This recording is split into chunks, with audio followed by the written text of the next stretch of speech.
मैं उसामा से तुम्हारी शादी नहीं करवा सकती, तो बेहतर यही है कि तुम अपनी जिद छोड़ दो। क्या मेरी अहमियत आपकी जिंदगी में सिर्फ इतनी ही है कि आप अपनी बहन की वजह से मुझे छोड़ देंगे? जब मुझे छोड़ दो शायद मेरी मुश्किल आसान हो जाए और ज़ारा की भी। तक मेरी बेटी तकलीफ में है, इसे तो मैं चैन से नहीं रहने दूंगी। कोई ज़बरदस्ती के रिश्ते में हम हमारी जिद की वजह से बंधे हैं। बेटी का घर बसाने की खातिर इतना गिर सकती है वो मैं सोच भी नहीं सकती।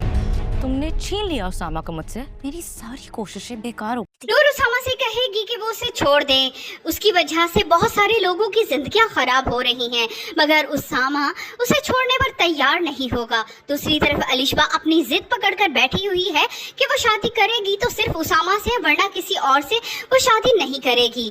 उसे ये भी मालूम है कि उसकी इस जिद की वजह से उसकी भाई और भाभी दोनों की ही जिंदगी खतरे में पड़ चुकी है। जिस तरह से मुश्किलात में वो घिर चुके हैं, उनकी जहनी हालत कुछ ठीक नहीं लगती। दूसरी तरफ नूर को रह रह कर हमेशा फवाद का ही ख्याल आएगा।